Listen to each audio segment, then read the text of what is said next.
Are ringing in Newcastle with the Knights sliding from first to last in only 6 weeks. Sunday's 50-2 loss was the biggest of Adam O'Brien's career, and now the pressure is piling on the coach and his captain.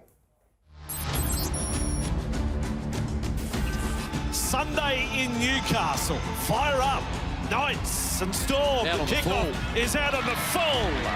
And Adam O'Brien, he cannot believe it. Column. Oh, he's got through. Oh, he's got straight through. Just another ball. No.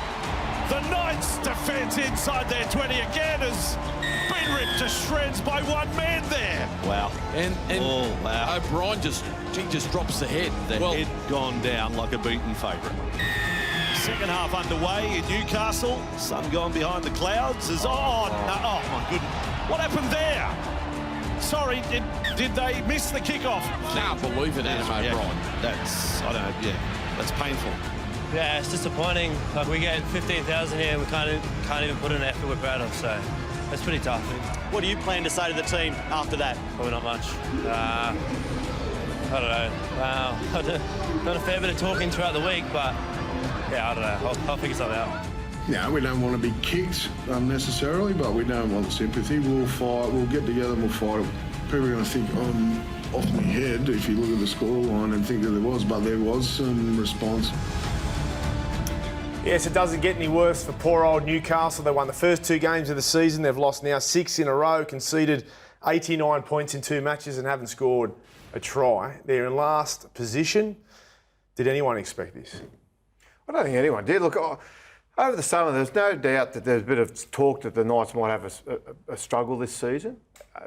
But then they started so well with 2 wins to kick off the season and suddenly top of the ladder, everyone thought, hang on, we're seeing something out of this team that we hadn't seen. Now, there's no doubt they've had injuries, but you can coach to your talent, but you also got to get that effort out of your team. And there were some really poor efforts there on the weekend, which is what would be the concern for Adam O'Brien. He looked like at one point he's just going to chew through that pen. Like he was a man without answers, poor bugger. He said he saw improvement in that game. I didn't, and I'll come to you soon, Buzz. But even just the vibe at the start of the game, Melbourne were in cruise control. They didn't even have the foot on the accelerator.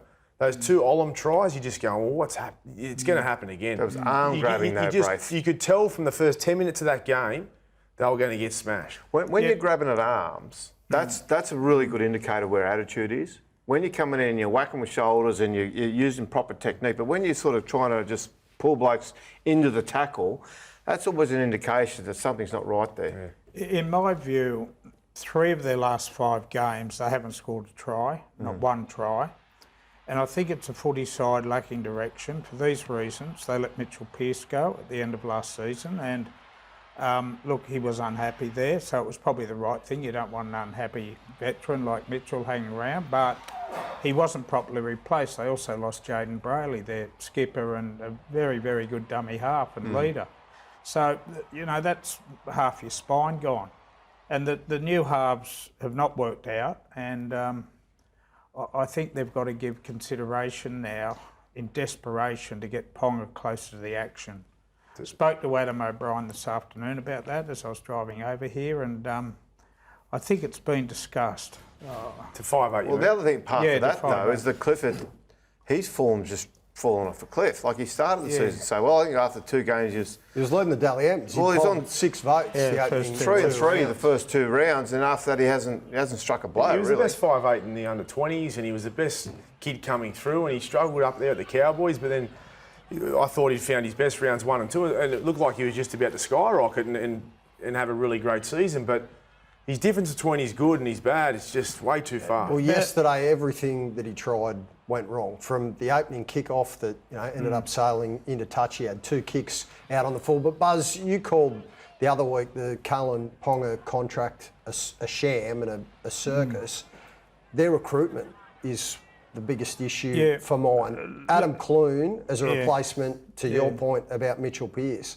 It just hasn't worked out. Yes, he's an intelligent player, but there's a reason why he is late 20s and he's been a journeyman and he hasn't really been able to hit any sort of ceiling yet. I think Adam O'Brien didn't think that Clune was going to be a 24-week premiership halfback. Hence the approach to Luke Brooks and a real red-hot go to get Luke Brooks. Well, they thought they were getting Brooks. Yeah, out of the West Tigers. Now, this Ponga switch, he doesn't know whether to do it because he's got Milford in round 11 to play 5'8". Is he moving Ponga for 2 weeks? He might not be able to wait until round 11. What's that, Well, 3 it's weeks away? 2 weeks away, isn't it? Is his job Well, under 2 weeks threat? away, yeah. Is his job under threat? I don't think it is genuinely? under threat based on the fact that they've re-signed him until the end of 2024. No, he's not under threat. So I think it's too early to suggest that he's going to have the blowtorch on him in that respect. But they've got to go to Townsville and play the Cowboys. They're in red-hot form at the moment. The magnitude of these losses, if it continues to mount, that's where the heat will really get applied. It's nice here to look after Adam O'Brien, Hoops. What do you mean? Well, who have we tried to sack this year? Madge, poor old Baz, you know, like... I didn't try and sack Baz. Who's we, but? Well, you know we have. you're on You your know own we here, have. Phil. But I actually agree with you on this one that we do have to give him time, and we do have the to issue. support him. But you're saying that we've tried to sack coaches, but you're saying that we should or shouldn't. He shouldn't. or Oh shouldn't no! be I sacked, think it's Adam a change O'Brien. that we're standing here Is he tonight. under- We're sitting here is he under tonight. as We're much supporting pressure as- someone. Is he under as much pressure as Madge was? Is he under as much pressure as Baz was? No, Or because he's he not? hasn't been there as long as Madge has been at the West Well, and Tigers. he's made the finals the last he's two made the seasons. and that's why Okay. the blowtorch was on Madge, and the blowtorch was on Trent Barracks. He won 4 games out of 31. So the blowtorch My was point to rightly on Hoops those was two it coaches was too. nice that we're sitting here tonight supporting a coach who is desperately under the pump. Their crowds are in free fall. You saw they got 25 the week before, 15 yesterday. These are Newcastle fans. 5 next week. Yeah. Yeah, Well, and they're they honest. had the opportunity to get out there and see Grant, Ponga, Munster, superstars. Buzz, let me ask you this, to your point from earlier. What does moving Ponga to number 6, what does that do for the Gets Knights? his hands on the football more often. And they're a side, as I said at the start, has absolutely no direction because Clune isn't working. He's playing crook anyway. And Clifford got hooked. I think there is... It is an Caddy said- inexperienced bowler. It is, and they missed Brayley too. I mean, Brayley was their best player to start last season. He had that serious injury. He's come up with another serious injury this year.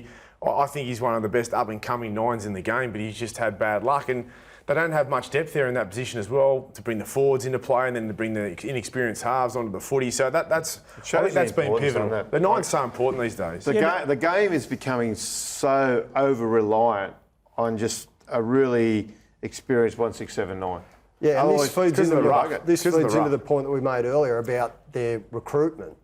Their recruitment has been off. If you look I at- can understand them getting it wrong though, Hoops. They've overspent on Ponga. But when you think you're going to get Luke Brooks, and when you spend most of your summer negotiating, he's keen to go there. He just needed to get the go-ahead from the Tigers. They were under the impression they were going to get that. So they spent all their time negotiating that, found out at the last minute that he wasn't actually going to go there. By then it's too late to go back and say, well, hang on, who else is available?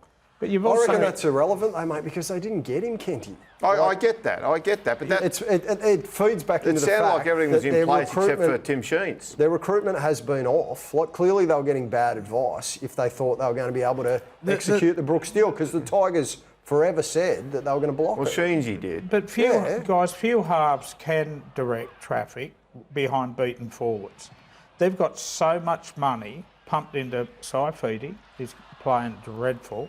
Dave Clemmer, I think you'll find he's on 800,000-900,000, and he's no longer a state of origin or kangaroo.